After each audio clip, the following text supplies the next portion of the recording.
Okay, so have you ever wondered if your posture's right or not, or heard different advice and stand this way or stand that way? We're going to help clear that up today. Hi, Jeff Caminit coming to you from lunch kitchen here at Maple Hill, and I want to talk to you today about posture and what's good for you and some different fundamentals that we need to go through to make sure that it's the right thing. So why do we have to get in good posture? I guess that's the first question.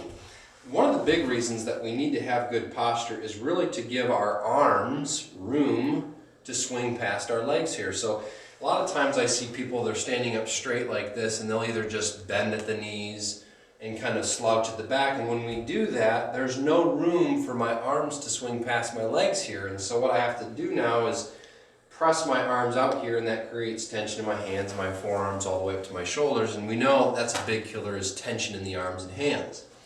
So I've got a couple drills for you. I'm going to show this to you from a couple different views of what we're looking for when we want to have a good posture. Now keep this in mind, everybody's going to look a little bit differently because we're all built differently. So it's not that we're trying to get everybody to look the same, but there are some key fundamentals that we want to do. Okay? So follow along with me on this drill. Take the club and put it right on your back. What we're going to do is this club is going to be touching you in 2 points. It's going to touch you at the base of your spine or your tailbone and in the middle of my spine. So you can see as I'm standing straight up here, it's touching those 2 places. Now it's not touching my head because I don't stand here like this. And on top of that, my head is going to look down to look at the golf ball.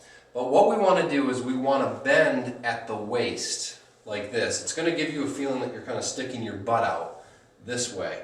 But the club has to stay touching those 2 points. Notice this, if I just arch my back or just slouch at the shoulders, that sure enough, this comes off my tailbone. So we want to keep that club touching those 2 points. Another way to look at it, if I was standing on a balance beam, okay, like this, if my shoulders were to go forward, if something doesn't counterbalance that, I'm going to fall over. So as I go forward this way with my shoulders, my butt goes back. So you can see that there's a little bit of me on this side of the balance beam and a little bit of me on that side of the balance beam to keep me balanced out. Okay? So that's one thing. Now, from this view, I'm going to show you another thing that we want to do, another drill that you can do with me here. What we want to do when you set up from this position is we want the butt end of this club pointing just left of the belt buckle. Okay? Now, I do see a lot of people set up more like this, okay? What they are not going to be able to do is if they took their right hand off, it doesn't touch their right knee.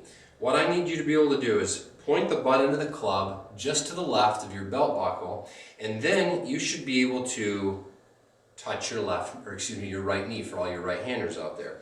What you can see that does is it actually puts just a little bit of spine tilt in my spine. So as I set up, I want to be set up more like this. So a great way to do this, set that butt end of the club just left of your belt buckle, take your right hand off, and feel like you can touch your knee, bring the hand right back in there. And that puts just the right amount of tilt, spine tilt, that you need in your swing, okay, or in your setup. So try those 2 drills at home.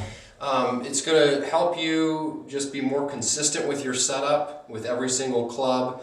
And the more consistent that we can get with our setup, we're definitely going to get more consistent strikes with the clubs. Okay? Hope this helps. Hope to see you soon. Remember, until next time, keep it in the fairway, my friends.